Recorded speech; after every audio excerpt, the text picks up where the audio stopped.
Que la paix, la grâce et la miséricorde de Dieu soient avec vous dans le nom puissant de notre Seigneur Jésus-Christ.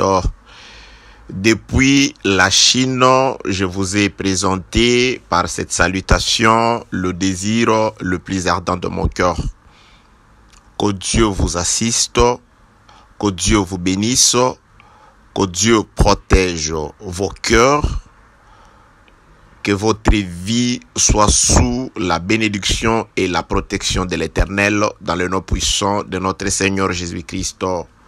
Que la résolution aux problèmes soit votre partage, que la guérison soit votre partage, que le secours puisse vous accompagner dans votre existence, dans le nom puissant de notre Seigneur Jésus-Christ. Bien-aimés dans le Seigneur, nous sommes en train de continuer avec cet enseignement sur la course vers les appartements audio numéro 8. Prenons et les Saintes Écritures, nous allons passer à la lecture de notre texte de base. Voilà, nous sommes avec le frère, comment il s'appelle déjà, le frère Salomon. Prenons Cantique des Cantiques chapitre 1er. En tout cas, si Dieu fait grâce, nous allons beaucoup lire aujourd'hui. Je voudrais, parce que je préparais à annoncer vraiment que le Seigneur nous accompagne, que Dieu puisse nous faire comprendre sa pensée et non la mienne, que Dieu puisse apporter dans la vie de chacun de nous tout ce dont il a besoin à partir de l'exhortation, de l'enseignement, du sermon ou de la parole qui va sortir à ces moments. Pendant leur détresse, quand ils avaient crié à l'Éternel, c'était la parole que Dieu avait envoyée. Donc c'est la parole qui avait guéri, c'est cette même parole que Dieu envoie ces jours pour guérir. Que la parole de Dieu soit la guérison, soit la restauration, soit la solution à tous vos problèmes au nom de Jésus-Christ. Au Cantique des Cantiques, chapitre 1er, je suis dans le 4e verset. Entraîne-moi après toi, nous courons. Le roi m'introduit dans ses appartements. Nous nous égayerons, nous nous réjouirons à cause de ton nom. Nous célébrerons ton amour plus que le vin. C'est avec raison que l'on t'aime. Donc ici, c'est la femme qui fait une prière à son mari. Donc il s'agit de la femme de Salomon, selon qu'il est écrit dans le premier verset du premier chapitre du livre des Cantiques des Cantiques. Donc Cantique des Cantiques, chapitre 1er, le verset 1er, il est écrit. Là, c'est la précision par rapport à cette conversation que nous venons de lire. La précision dit ceci. Cantique des Cantiques, chapitre 1er, le verset 1er. Qu'est-ce qu'il est écrit dans ce verset? Il est écrit Cantique des Cantiques de Salomon. Donc, c'est-à-dire, ce sont des cantiques de Salomon. Dans ces cantiques, c'est une femme qui fait une prière à son homme, à son mari. Elle dit, entraîne-moi après toi.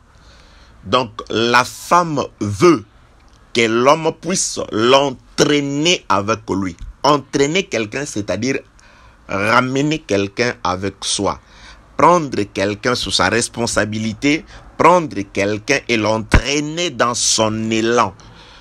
Qui donne des amples explications, c'est le frère Darby. Dans la version Darby, il est écrit ceci dans la version Darby. Cantique des Cantiques, chapitre 1er, le verset 4e. Tire-moi, nous courons après toi. Donc ici, là où le frère Louis II a traduit comme entraîne-moi, Darby dit la même chose.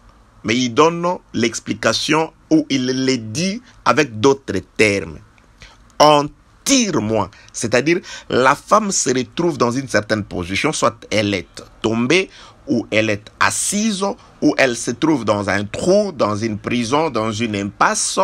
Elle demande à ce que l'homme puisse la tirer, que l'homme puisse la faire sortir de là. C'est pourquoi la version Louis II dit entraîne-moi. C'est là où nous comprenons qu'on ne peut jamais entraîner quelqu'un dans un mouvement si on n'est pas allé ou on n'est pas ensemble avec cette personne-là. Donc, entraîne-moi, nous l'avons déjà expliqué, je le répète, ça c'est l'audio numéro 8. Donc, il y en a 7 qui précèdent celui-ci. Chaque audio, nous les répétons, nous ne cesserons de le répéter, est un tout. C'est-à-dire, par le Saint-Esprit, vous pouvez avoir une idée sur tout ce que nous sommes en train de dire. Il suffit juste d'écouter un seul audio. Mais comme c'est un enseignement, sachez et reconnaissez qu'il y a un enchaînement d'idées. Donc nous sommes partis de quelque part. Par la grâce du Seigneur, le Saint-Esprit nous conduit aussi quelque part. Donc Dieu a réservé de nous sauver. Dieu a réservé de pouvoir nous apporter la délivrance, l'affranchissement par la parole. Car c'est cette parole, celle qui sort de Dieu, celle inspirée par l'Esprit du Seigneur qui peut délivrer, qui peut en tout cas entraîner quelqu'un loin de toute impasse. Tirer quelqu'un de tout trou des ténèbres dans lesquels il se trouvait être esclave. Que la paix, la grâce, la miséricorde, l'assistance, la bénédiction et la protection du Très-Haut soit votre partage dans les noms puissants de notre Seigneur Jésus-Christ. Donc, pour comprendre la position de la femme, nous l'avons toujours dit et nous le répéterons toujours, que les Écritures sont complémentaires. Donc, il fallait aller voir notre prophète. Nous sommes allés voir le prophète David quand il chante dans le livre de Psaumes. Psaume 142e, le verset 7e. David dit ceci. Tire mon âme. Là où le cantique des cantiques, la femme de Salomon dit, tire-moi. Les psalmistes donnent la précision. David dit ceci. Tire mon âme de sa prison, je glorifierai ton nom. C'est-à-dire, David précise que son âme était prisonnière quelque part. Dieu doit tirer l'âme de la prison. C'est là où nous avons compris que, je m'excuse, donc la femme s'est trouvée être ou devenir prisonnière. Elle était prisonnière, elle était dans une prison. Donc, il n'y a que l'homme, l'époux, les maris de cette femme qui pouvait la tirer de cette prison. David s'adresse à l'Éternel. Il dit, ô Éternel, tire mon âme de sa prison. Je te célébrerai. David comprend ce que plusieurs personnes ne comprennent pas aujourd'hui, que les célébrations, les louanges, les adorations et consorts ne précèdent pas la délivrance. L'homme doit d'abord être délivré de la prison, raison pour laquelle lorsque Israël est sorti de l'Égypte après la traversée de la mer Rouge, c'est alors que Myriam et Moïse ainsi qu'Israël pouvaient chanter des cantiques à l'honneur de l'Éternel. Pourquoi? Parce que ils avaient déjà été tirés de la prison de l'Égypte, de la maison de servitude. Selon que Dieu avait dit, j'ai entendu les cris, j'ai vu la souffrance, je suis descendu pour les délivrer. Donc, l'Éternel est descendu. Il dit, je suis descendu. Lorsqu'il est descendu, c'est alors que l'Éternel pouvait entraîner Israël loin ou en dehors de cette prison de l'Égypte. Et quand il a entraîné Israël en dehors de cette prison de l'Égypte, c'est alors que sorti de l'Égypte, traversant la mer Rouge, Israël pouvait chanter les cantiques. Dans le livre des psalmistes dit quelque part, on nous demande de chanter les cantiques des Sion. Comment pourrons-nous chanter les cantiques des Sion sur une terre étrangère? Donc sur une terre étrangère, on ne chante pas les cantiques merveilleuses. On ne loue pas. Il n'y a pas d'adoration. Même si il est écrit que tout ce qui respire loue le nom de l'Éternel. Mais quelqu'un qui est mort ne peut pas louer le nom de l'Éternel. Être mort, c'est vivre dans la chair. Être mort, c'est vivre dans les péchés. Être mort, c'est quiconque marche selon le siècle présent. C'est ça. Donc quand on dit que toute âme, que tout celui qui respire, donc la respiration, c'est avoir le souffle. Le souffle qui donne l'intelligence, c'est la vie de Dieu. Et la vie de Dieu, c'est par la connaissance. Et la connaissance dont je vous parle, c'est une connaissance qui affranchit. C'est une connaissance qui libère. C'est une connaissance qui entraîne une nouvelle naissance. C'est une connaissance qui nous amène à naître de nouveau, dans la nouveauté des vies, dans la manifestation des œuvres du ciel, quoique vivant encore sur la terre. Que la paix, la grâce et la miséricorde de Dieu soient avec vous. Raison pour laquelle dans le livre des Psaumes, chapitre 42, 42, le 7e verset, le psalmiste dit « Tire mon âme de sa prison, je célébrerai ton nom ». Les célébrations viennent après la délivrance. Donc cela a été manifesté dans la vie d'Israël. Et cela aussi, c'est ce que la femme dit. Donc si nous lisons ce que la femme dit, Cantique des Cantiques, chapitre 1er, les 4e versets, c'est pourquoi nous avons dit, c'est juste un verset des Écritures, mais qui risque de nous prendre tout le temps possible, parce que c'est un verset qui résume toutes les Écritures. Cantique des Cantiques, chapitre 1er, le verset 4e, il est écrit: entraîne-moi. Là, c'est la femme qui demande à son mari. Entraîne-moi, c'est-à-dire descends comme l'Éternel Dieu était descendu en Égypte, afin que toi-même tu me fasses sortir de l'esclavage. Parce que Dieu a envoyé des prophètes. Les prophètes n'ont pas pu nous faire sortir de l'esclavage de la chair et du péché. C'est pourquoi le frère Paul se pose la question dans le livre de Romains chapitre 7e. Il dit: qui me délivrera de ce corps du péché? Personne d'entre tous ceux qui ont précédé le Seigneur ne pouvait nous délivrer du corps du péché, de l'esclavage de la mort.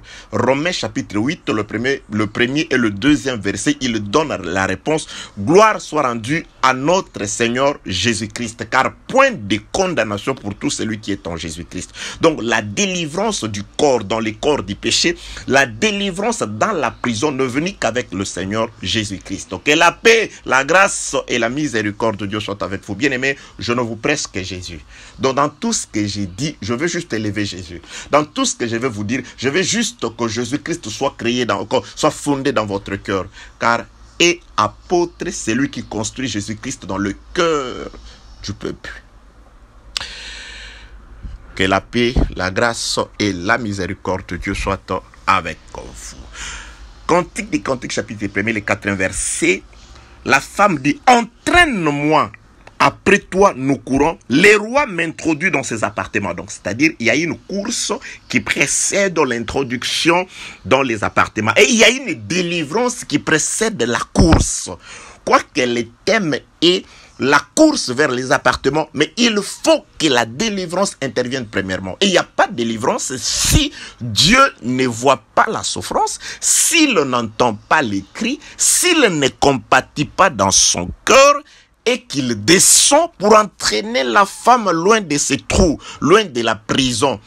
La femme doit être entraînée loin de l'Égypte, loin de l'autorité des pharaons. C'est alors qu'une fois la femme sortie de l'Égypte, c'est alors que la femme peut commencer la course dans l'ombre. La course que nous allons étudier dans la suite du temps commence au désert, car au désert a débuté une véritable course, car plusieurs ont couru, mais un seul a été couronné.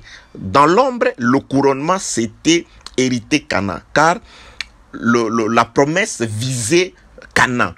Et la femme dit ici: tire-moi, nous courons après toi. Le roi, c'est lui qui m'a tiré, c'est mon époux, il est aussi le roi. C'est lui qui introduit. Ok, bien aimé. Ici, ouais, j'y arriverai. Je vais arriver. Le roi m'introduit. Je ne sais pas si je prendrai combien de temps, mais j'avais promis il fallait que je prenne beaucoup plus de temps dans la première partie. Tire-moi, parce que c'est très important. Il y a des gens qui croient courir, or ils sont en prison. Quand vous êtes en prison, bien aimé dans le Seigneur, votre liberté est restreinte. Un prisonnier a des libertés restreintes, quel que soit que vous êtes dans une prison VIP, mais vous êtes prisonnier. Le mot prison veut dire absence de liberté, restriction de liberté, voilà. Vous avez des libertés limitées. Et je l'avais dit ce jour-là. C'est pourquoi la mort, c'était aussi comme une prison. Raison pour laquelle le juif, avant d'enterrer leur mort, il les liait. On prenait un mort, on les liait avec des bandeaux. On liait un mort. C'est-à-dire, avant de vous placer dans le sépulcre, le mort était lié. Ça veut tout simplement dire tout mort est lié. Le lien sont sur ceux qui sont morts. Là, je cesse de parler de la mort quant à la chair. Je parle de la véritable mort. Parce que pour Dieu, la mort, c'est la désobéissance. La mort, c'est vivre loin du Seigneur. Qui vit selon la chair est mort. Qui vit à l'obéissance des œuvres de la chair est mort. C'est ça la mort. De même que le juif, dans la réalité, le mort entrait dans le sépulcre lié. Donc, toute personne qui est morte, qui vit selon les siècles présents ou qui vit en dehors de l'enseignement véritable est un cadavre. Donc, il est lié. Vous êtes enchaîné, que vous le vouliez ou pas, c'est la loi. On introduit un mort, on les lie. C'est pourquoi Jésus-Christ, après avoir ressuscité Lazare, aussitôt il ne demande pas à Lazare de pouvoir aller s'asseoir sur une table avec lui et manger. Non, il dit, oui, tu es ressuscité d'entre les morts. Mais comme mort, tu étais lié, c'est pourquoi l'œuvre du ministère consiste à dégager les liens, à délier la personne, afin qu'une semaine plus tard, que Lazare se retrouve assis sur la table avec le Seigneur, en train de manger. Pourquoi? Parce que la bouche a été ouverte, c'est-à-dire lorsqu'on a retiré les bandeaux, les liens, Lazare pouvait toucher la nourriture, il pouvait s'asseoir, il pouvait marcher, il pouvait manger, il pouvait témoigner les Seigneurs. Alléluia, je bénis les Seigneurs, parce que sa bouche était ouverte. C'est ce que nous allons voir aujourd'hui. Que la paix, la grâce et la miséricorde de Dieu soient avec vous. Que la bénédiction, que vous soyez délivrés, vous qui avez des liens et des chaînes, au nom de Jésus-Christ. Que la délivrance soit votre partage, au nom de Jésus-Christ. Bien-aimés, entraîne-moi, c'est ce que dit la femme. Il demande à son homme, à son mari, à son roi de l'entraîner loin du sépulcre, loin de la mort, loin de la chair. C'est pourquoi nous sommes allés voir que la femme représente l'humanité. La femme représente Adam. Adam s'est retrouvé dans le sépulcre. Adam s'est retrouvé dans la chute. Il a chuté, il est tombé. Donc, il fallait que de l'aide vienne du ciel. C'est pourquoi je l'ai toujours dit, Seigneur, ne me laisse pas seul, ne m'abandonne pas, quel que soit le défaut, quel que soit le mal, personne ne peut se sauver. Entre les hommes, il n'y a pas de sauveur. Le sauveur et le salut vient du ciel. C'est du ciel que vient du salut. C'est pourquoi si Dieu ne sauve, personne ne peut te sauver.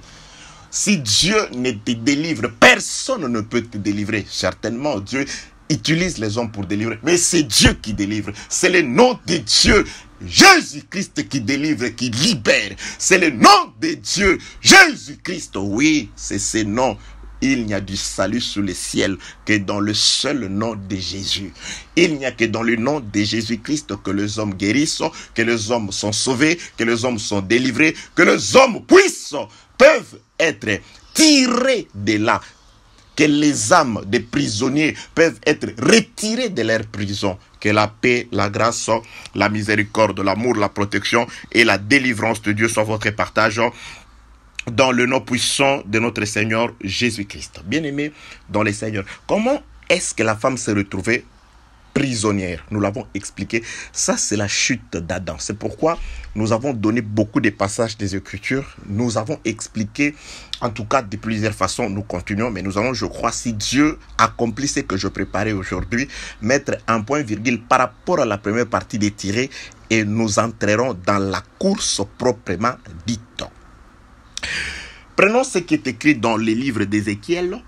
J'avais déjà donné cette portion des Écritures, je crois, dans les audios numéro 1, 2 et 3, j'avais commencé par donner cette portion des Écritures et j'avais promis de pouvoir le détailler. Je suis en train de chercher ce qui est écrit dans le livre d'Ézéchiel, chapitre 3e. Laissez-moi chercher ces passages d'Écriture pour nous. Ézéchiel chapitre 3e, je commence au 22e verset. Suivez-moi très bien. Nous risquons de dire peut-être des choses qui seront un peu dures pour certaines personnes, je sais.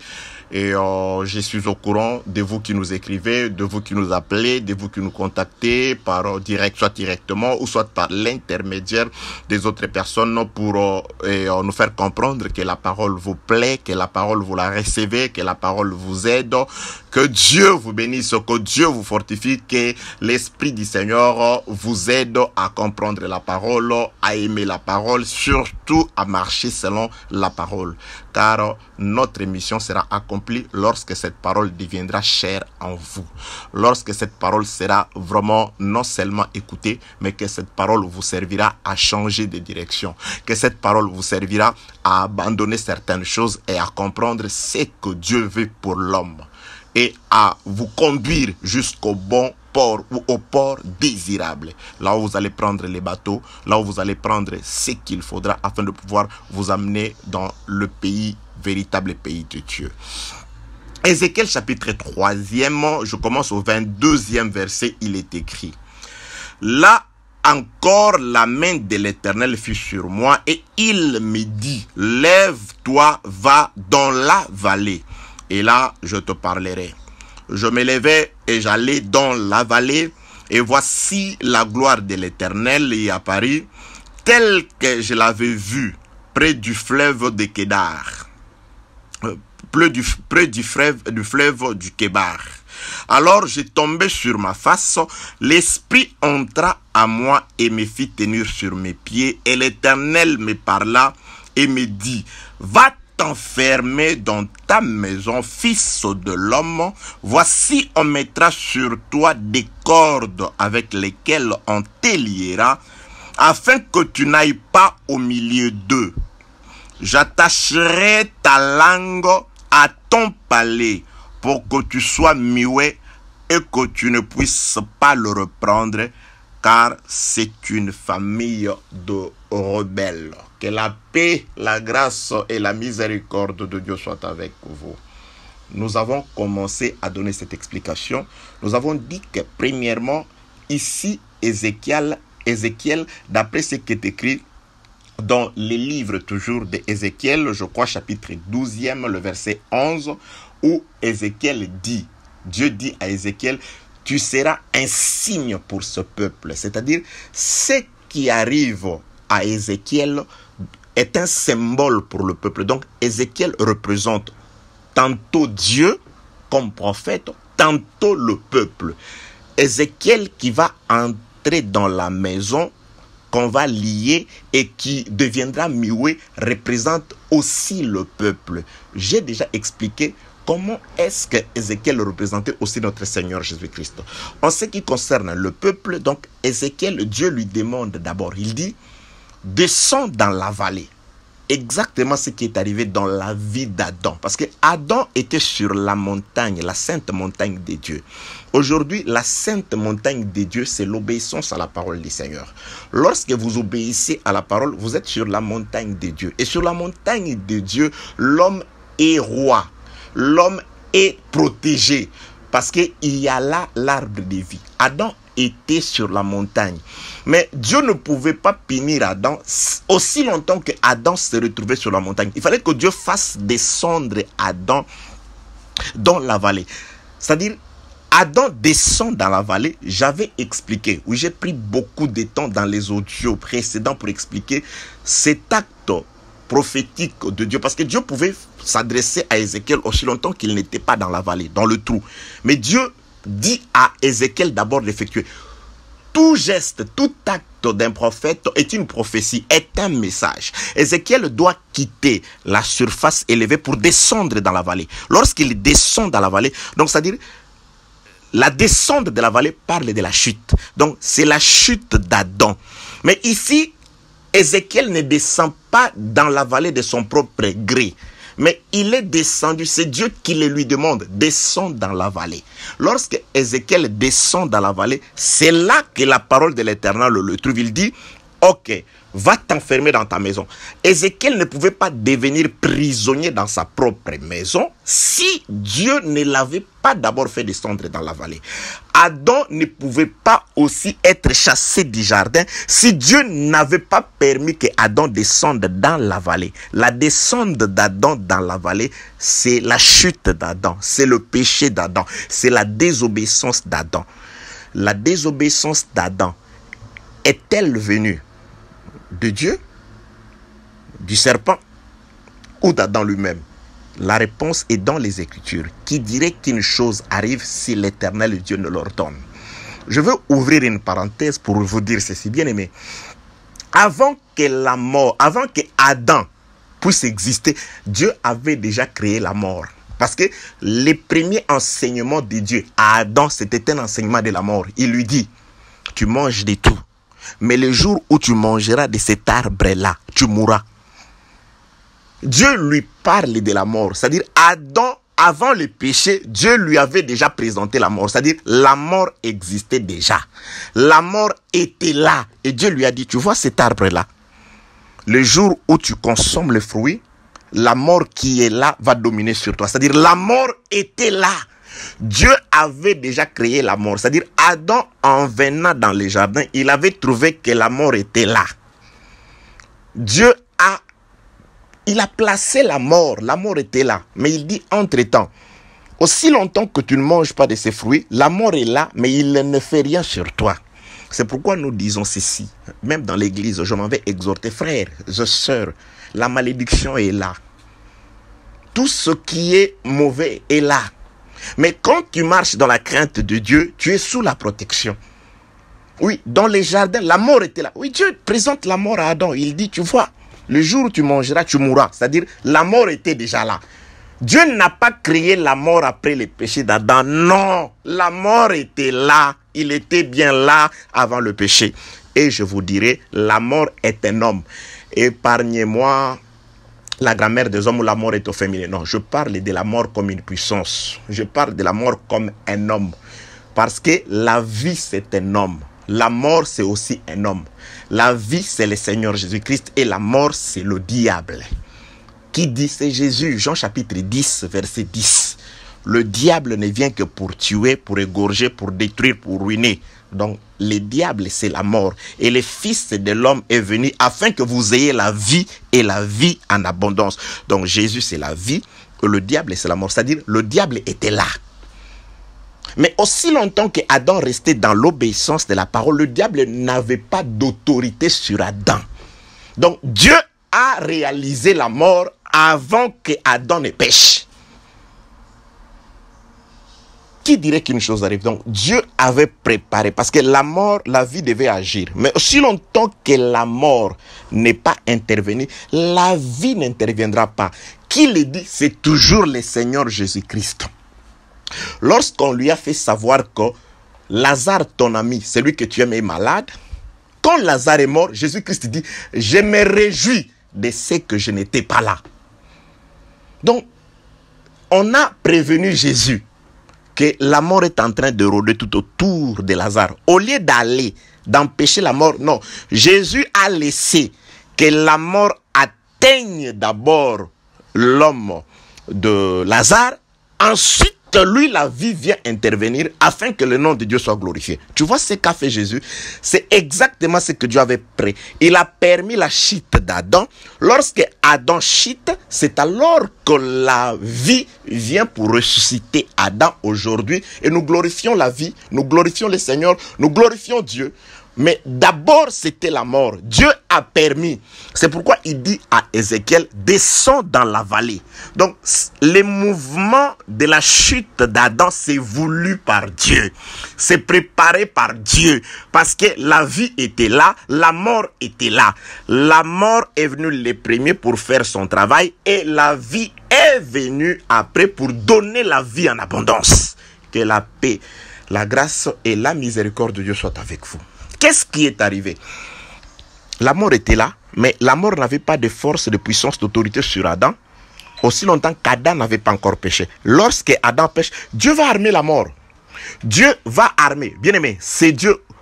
Parfois, les gens faibles, des personnes qui ne peuvent même pas s'attaquer à toi, qui sont en train de t'attaquer, c'est parce que Dieu les a armés. Dieu les a armés pourquoi? Parce que tu es sorti de la zone du confort.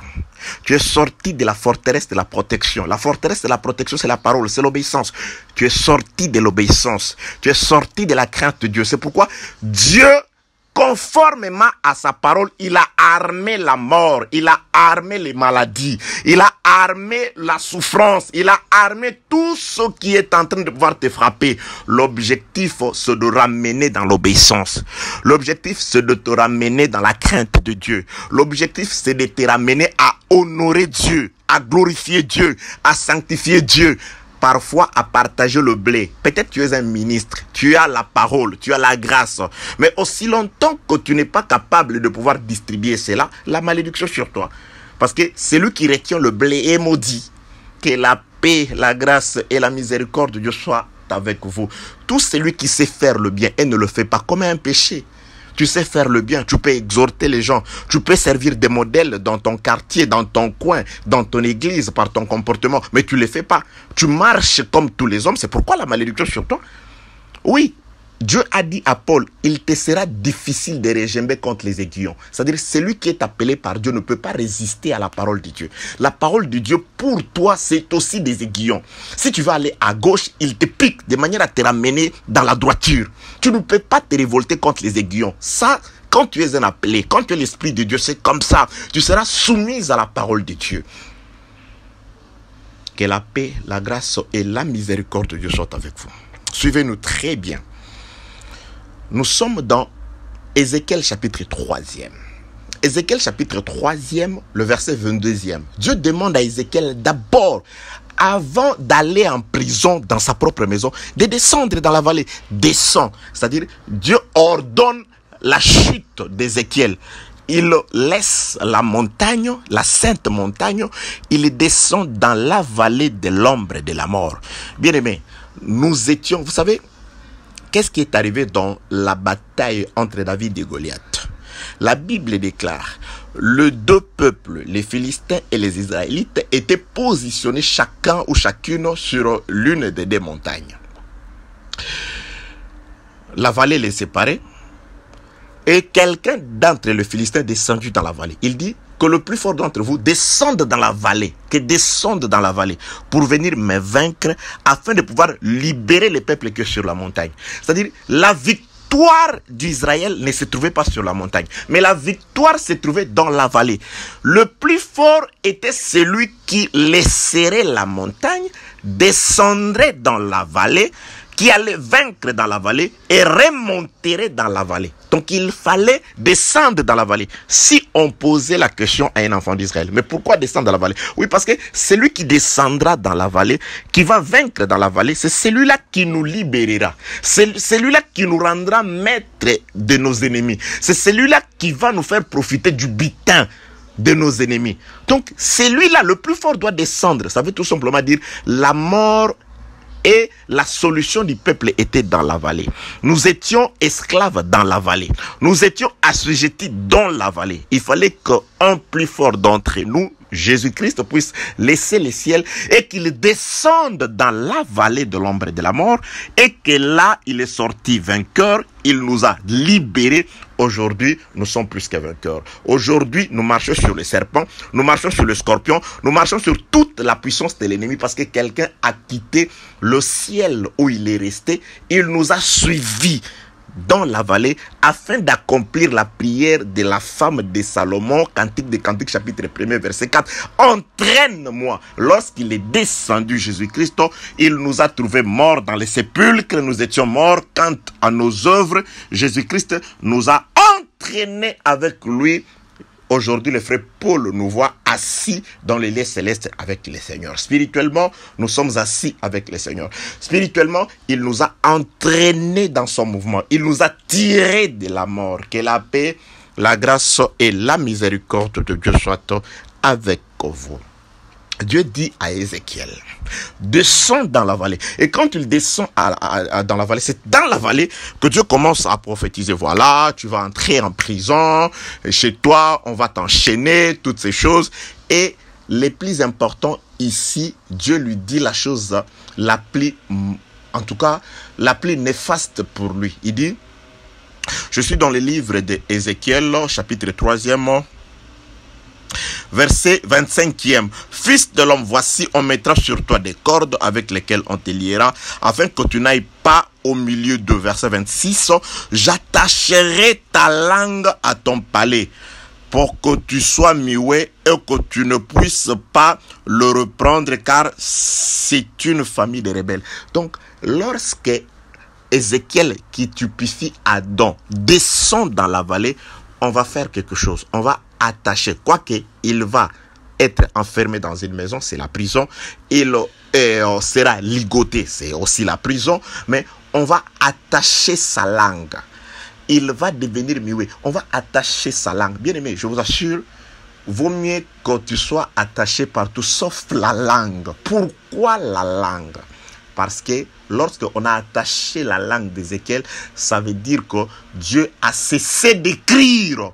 Parce que les psalmistes chantent quelque chose. Je voudrais définir d'abord la langue. Je suis dans le livre des psaumes, psaume 45. Cherchez-moi chercher pour vous. Psaume 45, le verset 1er. Écoutez ce qui est écrit. Comment est-ce qu'on parle de la langue? On dit ceci. Au chef des chantres, sur les lits des fils de Corée, cantiques, chants d'amour, des paroles pleines de charme bouillonnent dans mon cœur. J'ai dit, mon œuvre est pour le roi. Que ma langue soit comme la plume d'un habile écrivain. Donc, la langue ici, les Saintes Écritures définissent la langue comme une plume d'un habile écrivain. Aujourd'hui, je vais juste expliquer que la langue, c'est un stylo. C'est quelque chose qu'on utilisait. Parce que à l'époque, on utilisait la plume pour écrire. Donc, c'est-à-dire, la langue, c'est la plume, pas de n'importe quel écrivain, mais d'un habile écrivain, de celui qui sait écrire. Bien aimé, un habile écrivain. Or, le frère Paul, quand il parle au peuple de Corinthe, il ne présente qu'un seul écrivain. Il dit, cet écrivain a écrit 2 fois. Pour la première fois, il avait écrit sa pensée, entre parenthèses, la loi, mais il l'avait écrit sur les pierres. La première fois, il a écrit sur le pierre. Donc, il présente l'habile écrivain, le frère Pierre, le frère Paul plutôt. Il présente l'habile écrivain comme Dieu, qui avait écrit où il avait écrit dans le pierre. Et il définit l'écriture sur les pierres comme étant l'ancienne alliance, l'ancien sacerdoce, et il typifie le cœur, les tablettes de pierre sur lesquelles Dieu avait écrit comme étant des cœurs incrédules. Donc, des cœurs incrédules. Et le frère Paul parle de la seconde écriture. Il dit, pour la seconde fois, aujourd'hui, il écrit, c'est les doigts de Dieu qui écrit. Mais cette fois-ci, les doigts de Dieu n'écrit plus sur les tablettes de pierre, mais les doigts écrits dans le cœur, c'est-à-dire dans la chair. C'est pourquoi Jérémie avait déjà dit, le temps viendra où il enlèvera le cœur de pierre et à la place, il mettra un cœur de chair, un cœur docile.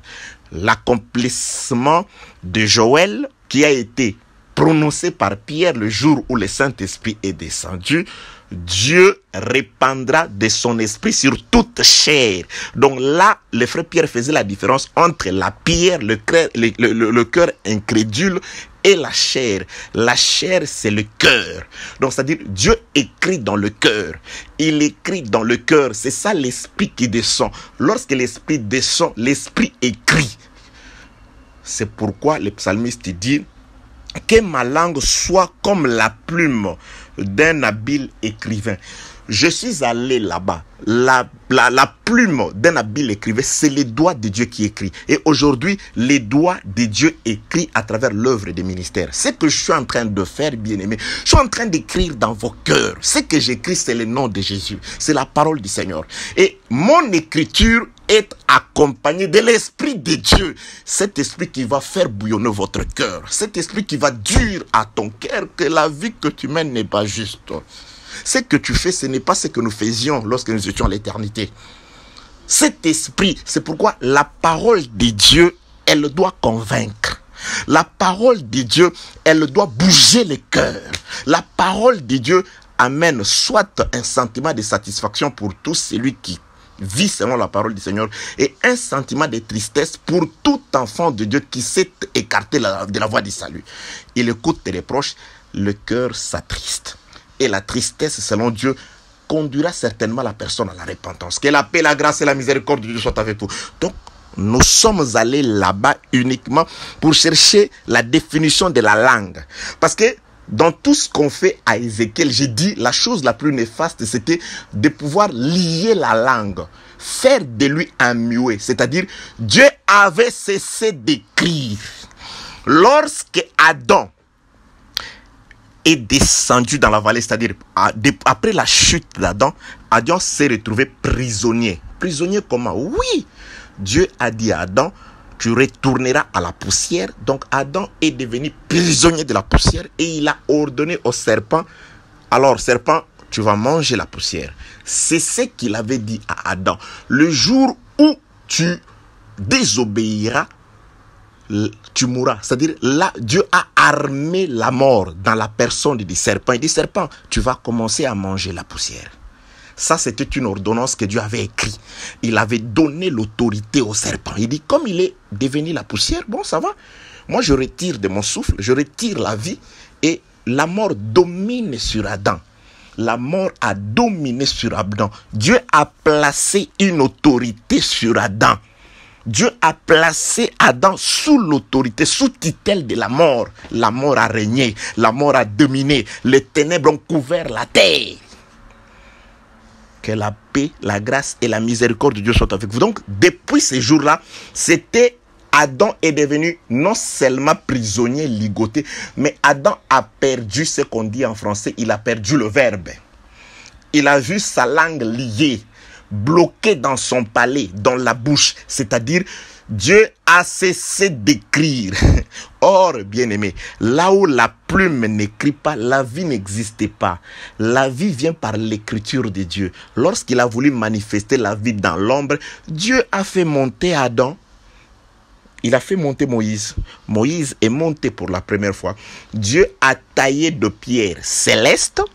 Il a écrit lui-même des pierres célestes.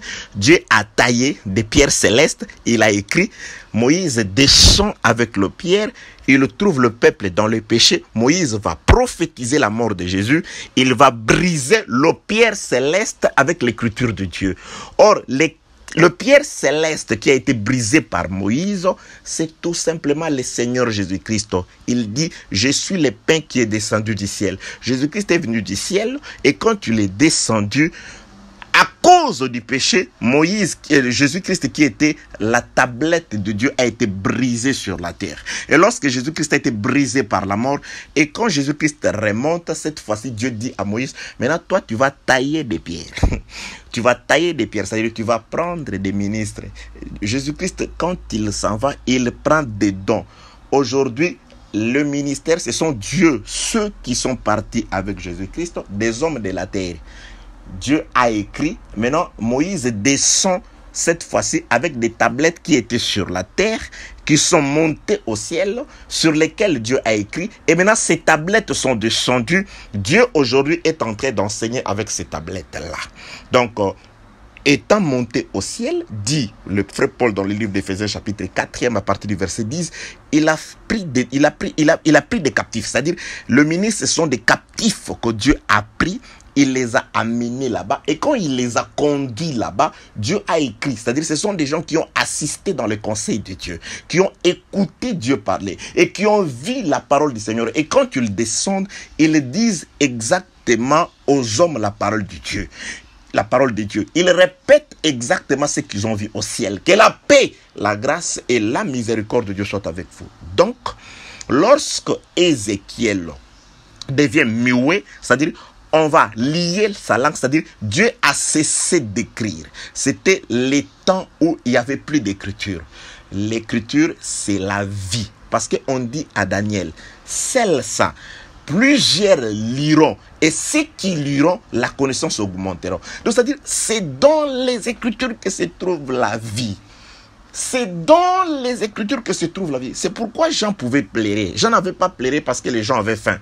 Jean n'avait pas pleuré parce qu'il n'y avait pas d'eau et d'électricité. Jean a pleuré parce qu'il y avait un livre qui cachait la vie et que personne ne pouvait ni regarder, ni rompre les sons. C'est l'Écriture. Bien-aimé, pleurez à cause de la parole. Pleurez à cause de la parole. C'est pourquoi j'ai dit ici, depuis que Ézéchiel descend, Dieu ordonne à Ézéchiel de descendre dans la vallée et qu'il est allé en prison, enchaîné, perdant le verbe, c'est-à-dire c'est tout le temps où Dieu n'a écrit dans aucun cœur. Nous étions éloignés de Dieu. La parole de Dieu n'entrait pas dans le cœur. Le cœur était éloigné de Dieu. Pourquoi? Parce que la plume était brisée. La langue était ligotée. Dieu n'a pas écrit. Dieu n'a pas parlé de manière à sauver les hommes, de manière à sauver le cœur de l'homme. C'était l'absence de la langue. C'était l'absence du salut. C'était l'absence du verbe. L'absence de la guérison. Parce que la langue qui écrit, c'est ça la parole. Et c'est la parole qui apporte la guérison. Et lorsque les hommes pleuraient, l'écriture n'était pas encore venue. Car l'écriture de Dieu, c'est Jésus-Christ. Que la paix, la grâce et la miséricorde de Dieu soient avec vous. Donc, tous les temps où Ézéchiel a sa langue liée, je dis, c'est tous les temps qui précèdent la mort de Jésus. C'est tous les temps depuis la chute d'Adam dans les jardins jusqu'à la mort. Je vais l'expliquer. Quand est-ce que, maintenant nous sommes dans les signes. La personne du signe ici, c'est Ézéchiel. Dieu est en train de parler à Israël concernant l'humanité. Depuis la chute jusqu'à sa rédemption, mais il utilise un signe comme signe l'homme d'Ézéchiel. Ézéchiel est présenté comme un signe. Que la paix, la grâce et la miséricorde de notre Dieu soient avec vous. Dieu donne quand même à Ézéchiel. Il dit, bon voilà, tu resteras muet, tu resteras enfermé, mais jusqu'à quand? Parce que Ézéchiel ne pouvait toujours pas rester muet éternellement.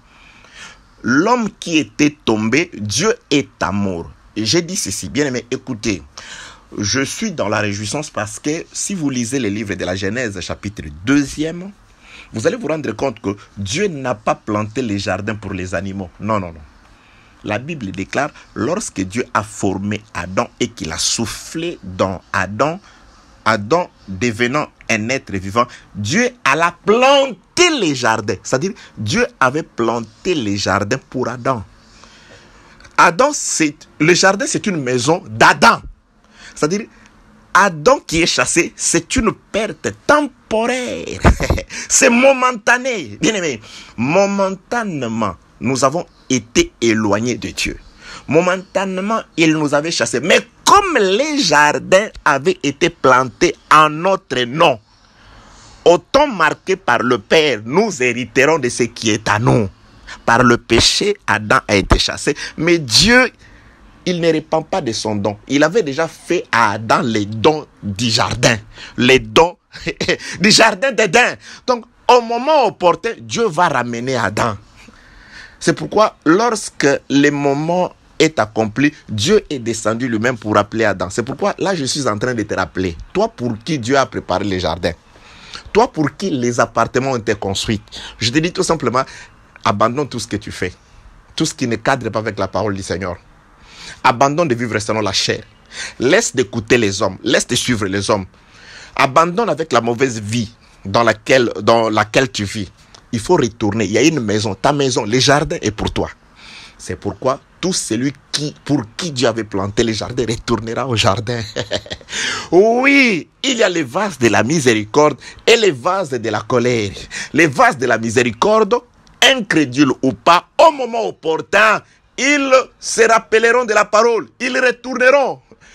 Vous allez écouter l'évangile, vous retournerez, vous allez vous dire, mais ça c'est la parole. Mais ça c'est l'évangile d'Israël. Mais c'est ça. Oui, vous allez vous rappeler parce que vous avez été là-bas. C'est pour vous. Que la paix, la grâce et la miséricorde de notre Dieu soient avec vous. Je suis dans le livre d'Ézéchiel, chapitre 3e. Dieu demande à Ézéchiel de descendre dans la vallée, donc ça c'est la chute d'Adam. Et à partir de la vallée, Dieu va bloquer ou enfermer Ézéchiel dans une prison. Et dans tout ce qu'il fait faire à Ézéchiel, il va lier sa langue. Ézéchiel devient muet. Bien aimé, tous les temps, depuis la chute jusqu'à ce que Jésus-Christ vienne, Dieu était muet. Mais comment parlait-il? Mais c'était par des signes. L'ancienne alliance, c'est des signes. Lorsque un agneau on va chercher un agneau le 10e jour et qu'on va les garder pendant 4 jours, le 14e jour, entre les deux soirs, on va immoler cet agneau. Mais ça, ce sont des signes, ce n'est pas la vérité. Ce n'est pas la vérité. Un agneau ne peut jamais libérer un peuple.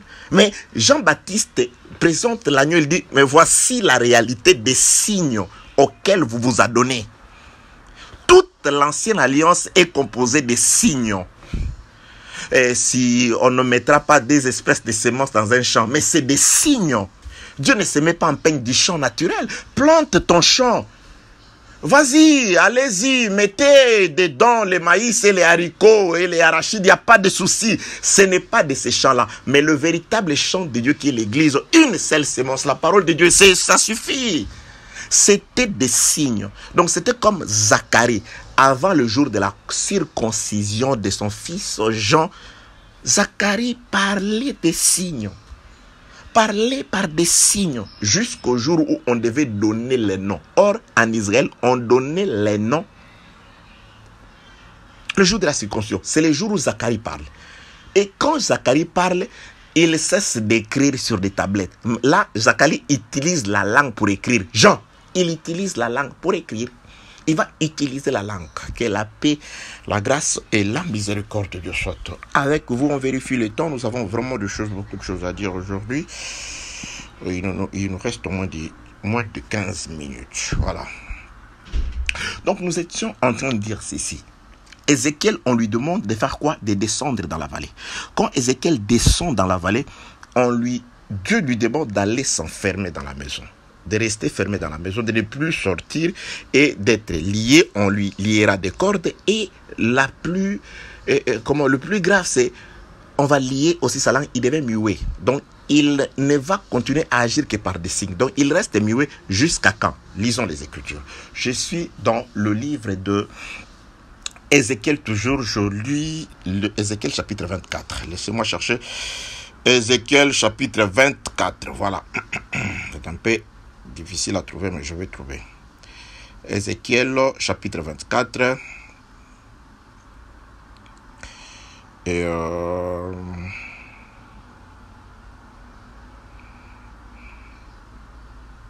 attendez, je suis en train de chercher, vous verrez. Ok, Ézéchiel chapitre 24e, je trouvais, grâce à Dieu.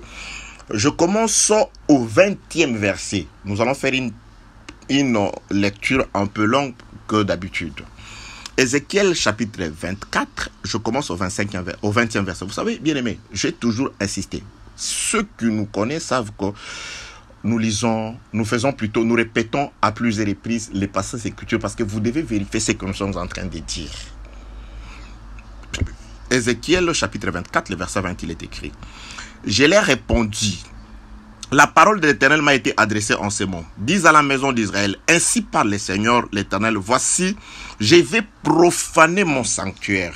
L'orgueil de votre force, les délices de vos yeux, l'objet de votre amour, et vos fils et vos filles que vous avez laissés tomberont par l'épée. Ici, Dieu promet quelque chose. Il dit, par Ézéchiel, il va profaner le temple, c'est-à-dire il va détruire le temple. Pourquoi va-t-il détruire les temples? La réponse, à cause du péché du peuple. Mais pourquoi je viens? Moi, je suis en train de parler de quelqu'un, Ézéchiel, qu'on a enfermé, qu'il est prisonnier là-bas, qui a sa langue liée. Alors, je saute pour vous parler du temple qui sera détruit. La corrélation est que Dieu avait promis à Ézéchiel, tu cesseras d'être muet. Ta langue sera libre le jour où le temple sera détruit. Nous allons lire ça. Ah, mais pourquoi Dieu? Le temple, c'est la maison de l'Éternel. Ézéchiel, c'est un prophète. C'est-à-dire, Ézéchiel est resté muet depuis sa descente dans la vallée jusqu'au jour de la destruction du temple. Ça a duré combien de temps? J'ai expliqué ceci. Ézéchiel qui descend dans la vallée avant d'être emprisonné et de perdre l'expression, c'est-à-dire d'avoir sa langue liée et devenir muet, depuis la descente d'Ézéchiel dans la vallée jusqu'à la destruction du temple, toute cette période, Ézéchiel est muet. Nous allons l'expliquer en lisant les Écritures. On n'invente pas. Je n'aime pas des magiciens dans la parole de Dieu. Vous savez, les magiciens, c'est celui qui, sur base d'aucune écriture, il fait sortir un pigeon. C'est ça quand on allait à l'école, quand on était des enfants, voir les magiciens. Il fait des mouvements comme ça. Il fait apparaître dans les vies d'un pigeon. Il y a beaucoup de prédicateurs magiciens. Vous savez, ça c'est Christ. Où est l'écriture? C'est la nature que vous enseigne. Et il prend la nature, je ne sais pas, la coutume d'un pays. Pour lui, vous voyez, normalement, et en Afrique, quand on va vous croyez que c'est l'universalité? L'universalité de Dieu se trouve dans les Écritures. La nature de Dieu se trouve dans les Écritures. Que la paix, la grâce et la miséricorde de Dieu soient avec vous. Nous allons enseigner sur la nature qui enseigne. Ézéchiel chapitre 24, je suis arrivé au 22e verset. Vous ferez alors comme j'ai fait, je suis au verset 21. Dis à la maison d'Israël, ainsi parle le Seigneur, l'Éternel. Voici, je vais profaner mon sanctuaire, l'orgueil de votre force, les délices de vos yeux, l'objet de votre amour, vos fils et vos filles que vous avez laissés tomber par l'épée. Vous ferez alors comme j'ai fait, vous ne vous couvrirez pas de la barbe. Non, je commence beaucoup plus tôt. Ézéchiel chapitre 24, verset 16e. Je commence au 16e verset. Fils de l'homme, voici, j'enlève par une mort soudaine ce qui fait les délices de tes yeux. Là, Dieu s'adresse à Israël, à Ézéchiel, avant d'aller parler de la destruction du temple. Mais j'ai expliqué une chose. Ézéchiel est devenu muet lorsqu'il est descendu, le jour où il est descendu dans la vallée. Et il parlera le jour où le temple sera détruit. C'est-à-dire, la période où Ézéchiel est muet se trouve entre la descente dans la vallée et la destruction du temple. C'est ce que nous sommes en train d'étudier ici. La période avant la destruction du temple a été caractérisée par le fait que Ézéchiel est muet. J'ai expliqué que Ézéchiel est muet, c'est l'absence du plume. Dieu a cessé d'écrire dans le cœur. C'est-à-dire, Dieu n'exhortait plus, Dieu ne parlait plus de manière à sauver les hommes. Maintenant, nous allons étudier la destruction du temple et nous allons par la suite comprendre ce qui caractérise la période entre la descente dans la vallée et la destruction du temple. Je suis dans le livre d'Ézéchiel chapitre 24, le verset 16e. Fils de l'homme, 16. Fils de l'homme, voici je t'enlève par une mort soudaine ce qui fait les délices de tes yeux. Tu ne te lamenteras point, tu ne pleureras point et tes larmes ne couleront pas. Soupire en silence et ne prends pas le deuil des morts. Attache ton turban, mets ta chaussure à tes pieds et ne te couvre pas la barbe et ne mange pas le pain des autres. J'avais parlé au peuple le matin et ma femme mourut le soir. Le lendemain matin, je fis ce qui m'avait été ordonné. Le peuple me dit, ne nous expliques-tu pas ce que signifie pour nous ce que tu fais? Je leur ai répondu, la parole de l'Éternel m'a été adressée en ces mots. Dis à la maison d'Israël, ainsi parle le Seigneur l'Éternel, voici je vais profaner mon sanctuaire, l'orgueil de votre force, le délice de vos yeux, l'objet de votre amour, Et vos filles et vos fils et vos filles que vous avez laissés tomberont par l'épée. Vous ferez alors comme j'ai fait, vous ne vous couvrirez pas la barbe, vous ne mangerez pas les pains des autres, vous aurez vos turbans sur la tête et vos chaussures aux pieds, vous ne vous lamenterez pas et vous ne pleurerez pas, mais vous serez frappés de langueur pour vos iniquités et vous gémirez entre vous. Ézéchiel sera pour vous un signe. Vous ferez entièrement comme il a fait. Et quand ces choses arriveront, quoi? La mort de la femme d'Ézéchiel ou la profanation du temple, quand ces choses arriveront, qu'est-ce qui va arriver? Verset 24. Verset 24. Vous ferez entièrement comme il a fait, et quand ces choses arriveront, vous saurez que je suis le Seigneur, l'Éternel. Et toi, fils de l'homme, les jours où je leur enlèverai ce qui fait leur force, leur joie et leur gloire, les délices de leurs yeux et l'objet de leur amour, et leurs fils. Un petit instant.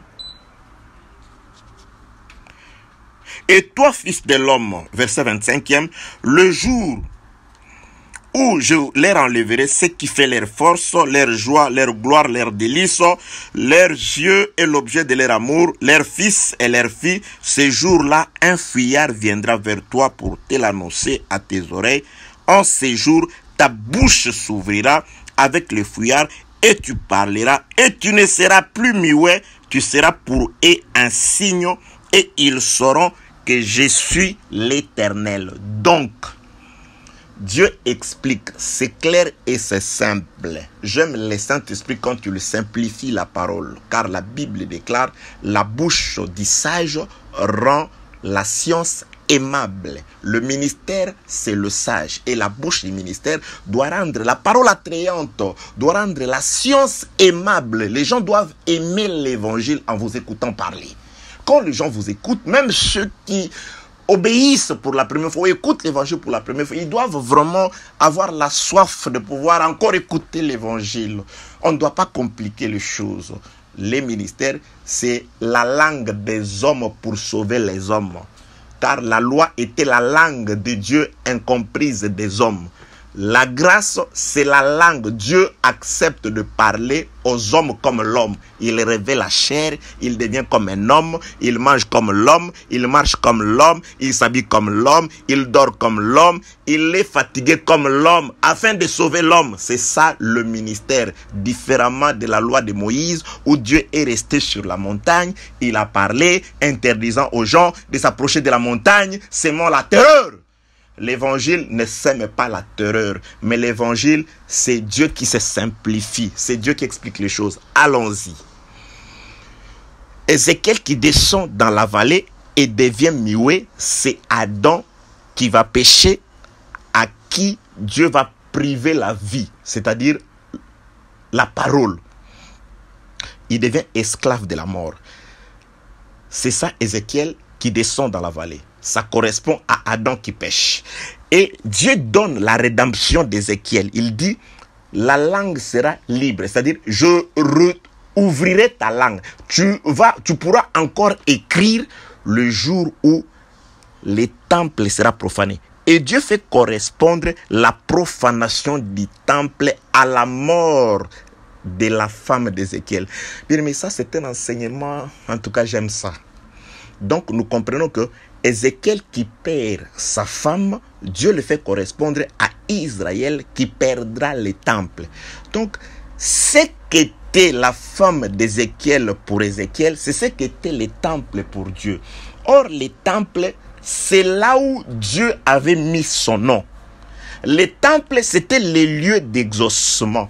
Salomon avait dit, si quelqu'un pêche et qu'il vient dans le temple, tu l'écoutes. Même un étranger, s'il vient dans le temple, tu écoutes et tu le pardonnes et tu bénis ton peuple. Donc, c'est-à-dire, c'était le lieu d'exaucement. C'était là où Dieu avait placé son nom. C'était là où Dieu avait mis ses yeux et son cœur. C'était dans les temples. Et Dieu compare la destruction du temple au décès de la femme d'Ézéchiel. La femme d'Ézéchiel c'est le temple. Donc, le temple, c'était aussi une femme de Dieu. Oui, que la paix, la grâce et la miséricorde de Dieu soient avec vous. C'est pourquoi Malachie fait une reproche à Israël. Malachie chapitre 2, s'il vous plaît. Laissez-moi ouvrir cette parenthèse pour vous, c'est très important. Vous allez comprendre que Dieu s'est défini aussi comme une femme pour Israël. Parce que c'est à partir de ces versets, il fait correspondre le temple, la destruction du temple, au décès, à la mort de la femme d'Ézéchiel. Donc là, le temple devient la femme. C'est pourquoi s'attacher au temple, c'est s'attacher à la femme de la jeunesse. C'est pourquoi, attendez, Malachie chapitre 2 dit quelque chose, je vais chercher. Malachie chapitre 2, laissez-moi chercher. Malachie chapitre 2, je peux commencer au 13e verset, il est écrit. Voici encore ce que vous faites. Vous couvrez les larmes et l'autel de l'Éternel de pleurs et de gémissements, en sorte qu'il n'a plus égard aux offrandes et qu'il ne peut rien agréer de vos mains. Et vous dites, pourquoi? Parce que l'Éternel a été témoin entre toi et la femme de ta jeunesse, à laquelle tu es infidèle, bien qu'elle soit ta compagne, la femme de ton alliance. Ici, lorsque Dieu veut parler de lui, il se définit comme la femme de l'alliance pour Israël. Or, l'alliance d'Israël, Salomon l'avait réduit à travers les temples. Il dit, Dieu, si le peuple pêche, s'ils sont en captivité, il regarde les temples, exauce-les, écoute-les. S'ils viennent ici, écoute-les. Dieu dit, je mettrai mon nom. Laissez-moi chercher ces versets pour confirmer que la femme de la jeunesse pour laquelle Dieu est devenu contre Israël, c'était les temples. Parce qu'Israël a profané les temples. Les temples, c'était les signes de l'alliance aussi pour Israël. Laissez-moi aller chercher un passage d'écriture. Un roi chapitre 9e, je crois. Un roi chapitre 9e. Attendez. Allons chercher un roi chapitre 9e. Un roi, nous allons chercher le premier roi.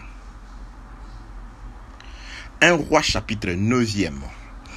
Je peux commencer au 3e verset. Il est écrit. Attendez. Un roi chapitre 9, le 3e verset, il est écrit. Et l'Éternel lui dit, c'est-à-dire il répond à Salomon. J'exauce ta prière, ta supplication que tu m'as adressée. Je sanctifie cette maison que tu as bâtie pour y mettre à jamais mon nom. J'aurai toujours là mes yeux et mon cœur. Dieu dit ceci. Dans cette maison, je mets d'abord mon nom. Et ensuite, j'aurai toujours. Vous savez, les toujours de Dieu. C'est-à-dire, les toujours de Dieu. Quand Dieu dit, j'aurai toujours. Attention, quand Dieu dit à perpétuité, c'est à perpétuité. Mais ça change de forme. Il dit, j'aurai toujours mes yeux. Cette maison que tu as bâtie pour y mettre à jamais mon nom. Et j'aurai toujours mes yeux et mon cœur. C'est-à-dire, les yeux de Dieu étaient dans les temples. Le cœur de Dieu était dans les temples. C'est-à-dire, si tu veux que Dieu te voie, va dans les temples.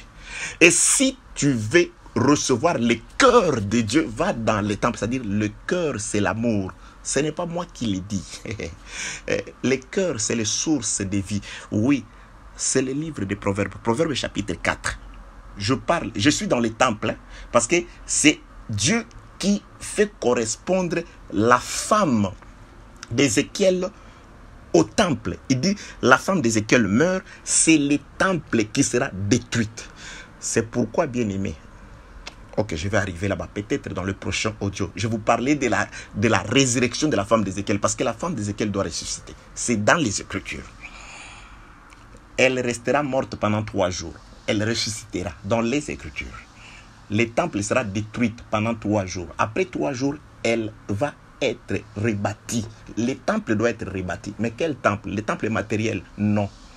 Vous allez comprendre. Je suis dans le livre des Proverbes. Attendez, je vais chercher Proverbes pour nous, pour notre joie, jouissance. Proverbes chapitre 4e. Proverbe chapitre 4e. Un homme est en train de parler à son fils. Proverbe chapitre 4, le verset 23.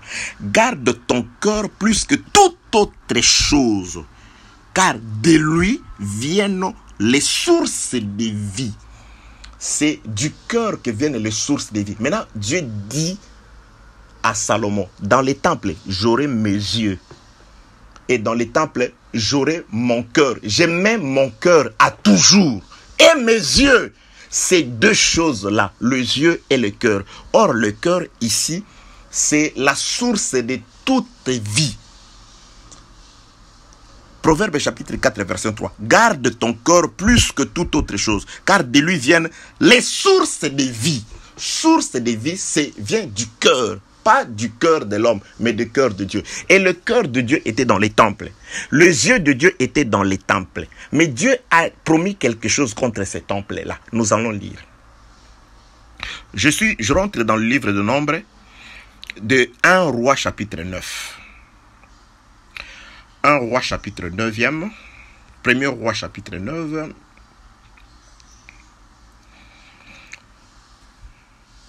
Je prends le verset 7e. J'exterminerai Israël du pays que je lui ai donné. Je rejetterai loin de moi la maison que je consacrais à mon nom. Et Israël sera un sujet de sarcasme et de raillerie parmi tout le peuple.